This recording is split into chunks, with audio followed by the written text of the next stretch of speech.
guys, Asher coming at you today, Ray Shadow Legends. Welcome to the video. Send some love and some positive vibes your way, especially if you need it out there. Hey, I want to thank you guys for the TV show recommendations. About a month ago, I asked you guys, and I really didn't get back to you because I hadn't had time. I jotted down like 5 or 6 shows / documentaries. I'm about like 3 years late, but I just finished Chernobyl, and it was really, really good. So highly recommend that one to start out with. So thanks, guys. I appreciate you all.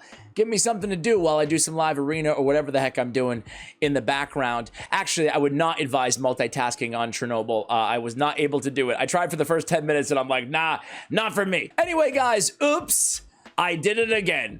Okay, I'm half kidding, but I'm actually half serious too. I screwed up on my top 25 champion ranking list. I shouldn't say I screwed up. The whole reason I make these lists, and I actually ask you guys in the comments below, is if you agree or if I snub somebody, if you disagree, let me have it in the comments below. And every so often, today being one of those days, I like to make a follow-up talking about champions that you guys write in the comments. I'm just a dummy. Either I forgot them or you guys basically educated me or re-educated me on how good those champions are. I just want to grab these people and shake them. Say, wake up, you.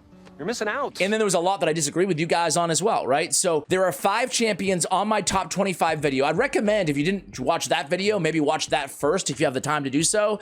If not, I'm sure you can treat this as a standalone anyway. 20 of those champions I stand by. I'm keeping them on the list, but 5 I'm gonna take out because of your recommendations, and I'll give a shout out to some of you guys in the comments on that video. But before we get to all that, I thought we would go over, I had a big shot to Salome, helps me out a lot behind the scenes, right? And I had her go through all the comments on that video, and she, by the number of people that thought they were snubbed, counted down the top 10 champions not on my, out of my 5, not including the 5 that I agree with you guys should be on the list, okay? So here they are. Number 1 is gonna be High Mother Maud. I actually think that's a really good call out there. She could very well be on the list. I just have not played her ever, nor have I seen her in action yet, but that's a good call out. Tawana Rock, I love her, just not on my personal top 25. Razovark, love him, not my top 25 personally. Kaimar, he's the one that I'm like, I thought about long and hard on my initial list. I'm like, yeah, dude, Kaimar is so good, but you just can't fit everybody. That's why this is a stupid activity, but it's fun for the conversation at least, right? There's so many champions. Like I said in the first video, there's like 100 champions who can make an argument are top 25. Depends on where you are in your account and all that good stuff. But I think it's fun, just again, as a conversational piece here, right? So Kaimar was tough, but that was a popular one. Georgid, Nutcracker, very, very popular snub. You guys thought he should have been on the list. Narcissus, one of the strongest HP-based nukers in the game, next to Taurus. Yeah, I mean, I just couldn't fit them all on the list, right? A lot of comments about Arbias, the mythical from Sylvan Watchers. She's really, really good as well, but all mythicals almost are really, really good. Pythion, a lot of love for Pythion. He's still a GOAT. He's just right outside my top 25 on my personal list. A lot of comments about Geomancer, one of the most popular snubs. And again, I kind of treat this list, for better or for worse, it might be a bad idea, but the way I look at these things is if a player comes at me and they say, hey, you want a free account? We'll stock and lock and load it with 25 champions. I would never, ever, ever, ever. And I think maybe just the rarity, maybe I was too much biased by him being an epic. There's no doubt about it. He's, you know, top 3 epic in the game in Geo. And probably the biggest snub on the list, and I gave her a long honorable mention in the video, and like, you could absolutely make the case she's top 10. It's just how do you fit all these champs? And it's Mithrala, right? Mithrala, who was top of the list 2 years ago, I think number 2 or number 1, but now she's right on the cusp. Anyway, those are the 10 that I did not think it was worthy taking off one of my champions, but I want to get to the big 5. The big 5 snubs. Now, I want to get to the most embarrassing one first. They're all embarrassing, to be fair. They're all embarrassing. And at the end of the video, I'm going to tell you the 5 champions I'm going to take off my list too, right? Just so everybody is appropriately offended in the comments below. So I want to try to piss off somebody with every video, right? You've managed to piss off every single one of them. That was the plan. Not a great plan. So number 1 is probably the most embarrassing, and it is actually a guy by the name of Krisk. Chris the Ageless, I talked about Chris on the video. I was like, yeah, I kind of had him between him and Grazer, and I went Grazer. How you like that? I think that's fine. That's fine and well. But I think the fact that I put Archer Queen so high on the list is the dumb part about it. Let me go ahead and give a little shout out here, right? And I actually wanted to shout out DeGreer, because DeGreer is one of the best, one of the top Hydra clan boss players in the game, okay? Not just his Trunda team, all of his teams. So I saw him in the comments, and I actually hit him up on Discord after this, and we chatted about it a little bit, and he's absolutely right. This is why I say this is the most embarrassing snub. He said, lots of snub on this list. Gizmac needs to be in the list along with Krisk. From my testing, Krisk is better than both Archer and Grazer. Grazer's great, but to snub Krisk like this is crazy. I know Sheep is an issue for Gizmac. We'll talk about Gizmac. But I think the thing is, I had Archer Queen, so I forgot where I had her, but like top 7, I think, or 8 or something like that on the list. I love Archer Queen. I really do. And I'm actually not taking her off the list either. But Krista needs to be on the list. He does everything Archer Queen does, and arguably more. Archer Queen does have a 2-turn provoke, and she does have the Hex. But think about it this way. Krisk in a curse set, he's bringing the provoke like Archer Queen on a 3-turn cooldown. He does have decreased speed. It's just as dependable as Archer Queen's, if not more, because on an AoE on the A1 ability. You put him in a curse set, and he's one of the best Hex appliers in the game. He brings increased speed for everybody. He brings his own survivability with the increased defense. So does she, to be fair, with the heals. But then he has ally protection, and he has buff extension for everybody on the team on a 3-turn cooldown. Then he's placing the decreased defense and decreased attack on the attacker. Oh, that's a lot of value. That if I'm going to put Archer Queen that high, how the hell do I not have Krisk even on the list, right?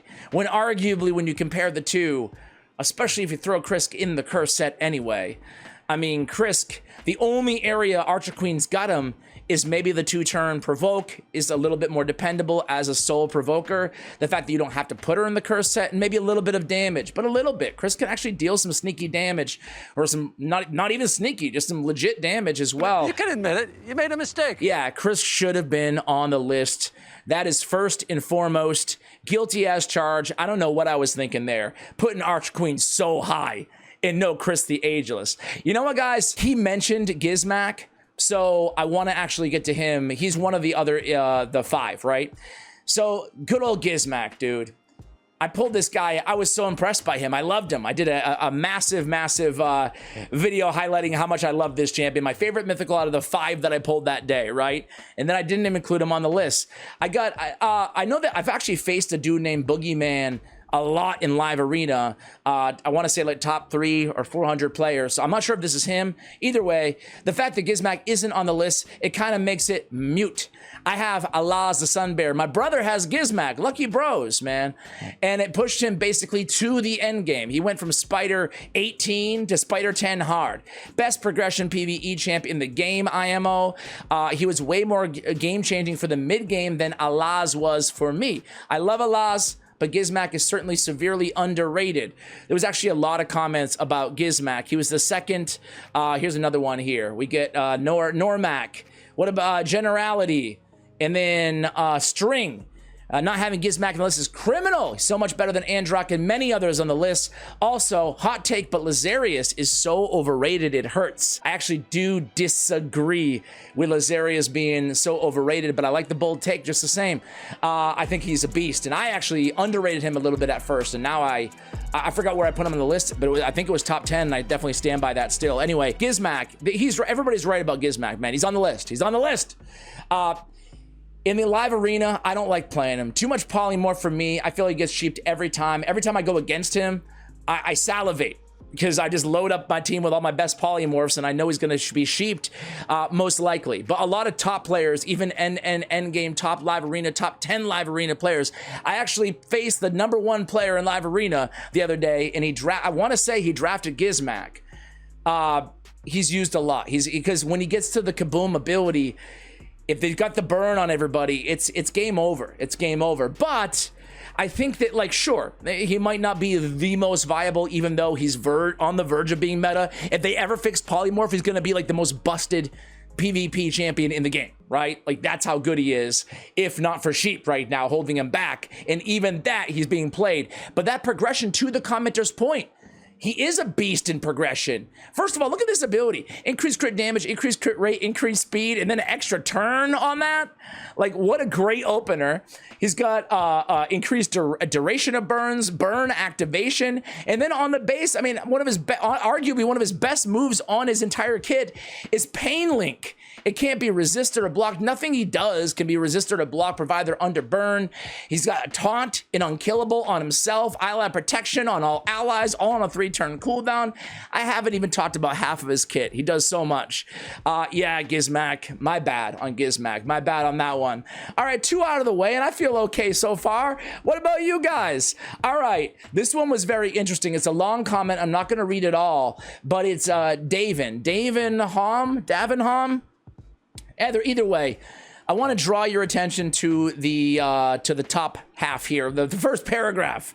Before watching the video, if you don't have Seer and you have Cardio, it's just wrong, or something like that. As a free-to-play for many years, I have both Cardio and Seer. Seer is 5 times as good as Cardio, even though to this day, CC's hype up Cardio for being so good Void Lego. Here's the thing. You do not need him in any team. While there's hundreds of speed teams that you need Seer in. She's not just top 25, even with the mythicals. She's probably top 10 overall. Don't underestimate that. Ooh, I like the fire and brimstone in the comments, you guys. I like it. I like the hot takes too, like throwing shade on Cardio.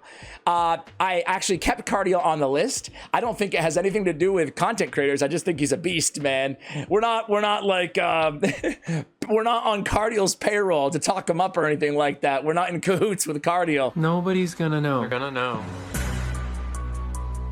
How would they know? Maybe it's that I don't even know. I think this is is this because the creators have a Cardio avatar? I think that's what this is for. I don't even know for a fact. What is it called? A community avatar. I think it's for creators. I'm not even sure, but I think so. Anyway, maybe that's it. Maybe he's onto something there. Tinfoil hat. Cue the X-Files music. All right. So yeah, I'm not gonna, no comment on Cardio. I think Cardio is a top 25 champion. He's got Cleanse, a really good ally attack, and a lot more than that. And he's got great wings. God, he's got great wings. Anyway, what are we talking about? Seer. All right. Yeah, I think I gave a whole speech about Seer, you know, but she's an epic. And I'm not going to put an epic on the list because I'd rather have a mythical. They're harder to get and yada, yada, yada.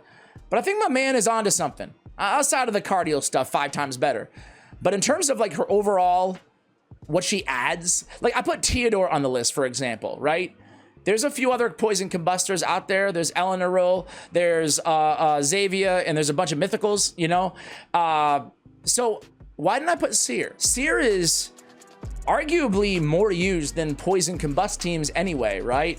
And I think that Davin has a really good point. I think that his second paragraph, he goes on to say, if they ever nerfed her, the CCs would cry, Plarium doesn't value your time, 50% of speed team just got destroyed. And no one even notice if Cardio would be taken out of the game, he says. I don't know about all this whole Cardio thing, but he's right about Seer. He's right about that. To me, that's value. Most valuable, and that's what this list is all about. So Seer, you're on the list. All right, who else here? Okay, the last two. The last two, these are pretty embarrassing to leave off. Siegfried, the Nephilim. After his buff, he's just absolutely insane, guys. This was probably the most commented snub out of the entire video. Siegfried should have been on here. Mythicals and no Siegfried. Would I definitely have loved to see Siegfried. His buff really did wonders for him. If he could change forms freely, he definitely would be a contender. Well, I got news for you, DT Remix. He is a contender. He's actually more than a contender. He belongs on the list, and I was wrong to snub him. Siegfried is snubbed. Easily a top 10 champ in the game. No Siegfried is a surprise. Not even an honorable mention. You guys are right. He deserves more than an honorable. He's the best attack-based nuker in the game. Nothing hits close to the Rage of Nephilim ability. The Rage of Nephilim hits so freaking hard that it can act as a seer. You know, like you can pop somebody off and then kill an entire wave of level 300 mobs in a hard 10 dungeon. Not to mention, you can use them in areas like Fire Knight. Your whole team wipes. He just turns into his base form and revives everybody, and you're right back at it. Revives everybody with the unkillable. Excuse me, with the block damage. Even with the fact that you can't change forms, it used to really annoy me. He's so strong that it's not annoying. It's like almost feels like a feature of his kit, right? That like, yeah, he's the biggest, baddest nuker in the game. And also, yeah, you can't kill him because he has the fail-safe, you know, you can't get one shot, right? Where is it?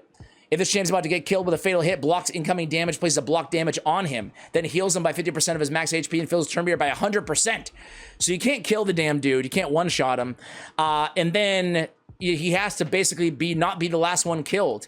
He can be a nuisance in the arena, but he's good everywhere. He destroys wave content because resets the cooldown of this champion's skills if this attack kills 2 or more enemies, and it hits so hard.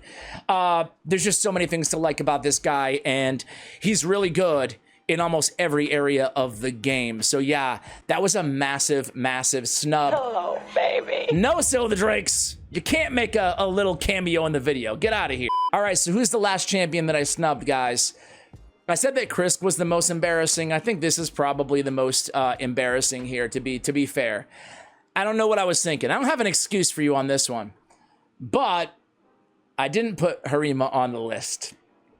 Oof. Even over all those 10 champions that I named earlier, like Narcissus and stuff, that you can make an argument. Yeah, I mean, if you're going to have Taurus on the list, why not have Narcissus too? I do personally like Taurus a little bit more, but either way, Harima, man. Harima! She's one of the best nukers in the game. Not just defense-based, just nukers in the game. She hits extremely hard. She's great in Hydra. She's great in wave content. She's great, just SSS, triple S tier in the arena. I mean, this Demon Slayer passive is so valuable, so unique, that like it's one of the only ways you can deal with some of those other champions that were on the list, some of the hardest hitters in the game, right? The fact that she's Force Affinity makes her, you know, gives you at least a prayer to potentially counter an Armon's. You know, the enemy ignore defense effects are decreased by 50%. In a world where 100% ignore defense is starting to become even more of a thing, you know, with merciless gear and just, she's insane. She's insane, right? Definitely deserves to be on the list. And you guys, let me have it, rightfully so. Got your back. We got your back. Harima should be on the list, arguably the best defensive nuker in the game. No Harima. I'm baffled by the fact that you didn't have Harima on the list. She's one of the best nukers in the game, says KSK Rock. She's my counter for Armon's. Sun Wukong is a Spirit Affinity champ. Taurus is like a child compared to her. She'd be so yeah, you guys, again, rightfully so, let me have it. So who the heck am I taking off the list, right? I love all these champions, and it was really hard to take anybody off the list, right? But the 5, real quick, that I think I'm going to take off the list for these 5 to be on is, I talked about the whole Grazer and Krisk, and I was kind of close on both of them. Grazer's a beast absolutely everywhere, but maybe upon glancing at all 25, maybe he's right there at like 26 on my list, right on the cusp. I really love Androck a lot, and I included a lot of mythicals on the list, but we added Gizmak, we added Siegfried, both who I actually do think are a little bit better than Androck. So Androck goes off the list, even though obviously all these champions are absolutely incredible. I love them. I love them all. Theodore, I took him off the list. Well, we just talked about Theodore, right? I think he's so freaking awesome. He's a boss. He's amazing. But obviously he's not used in PvP or PvP at all, right? And then in addition to that, he is extremely valuable to any account who pulls him, but there's a lot of other champions that can serve similar-ish roles. Theodore might arguably do it best, but, you know, like I said, in Eleanor or so on and so forth, there's a lot of activators out there in the game.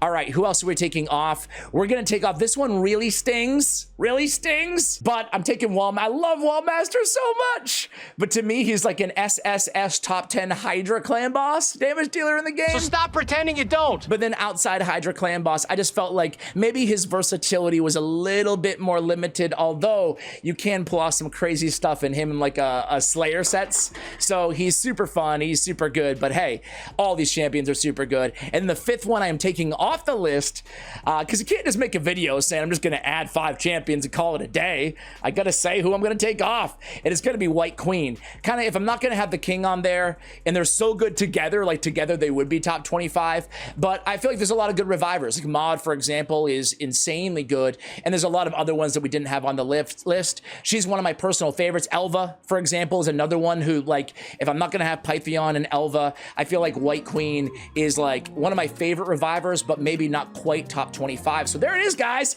Hopefully you've enjoyed this follow-up video. Let me know, just generally speaking, if I do a list video, do you like a follow-up, hearing a little bit back about what the community was saying on the video, and especially hearing, you know, me change my mind.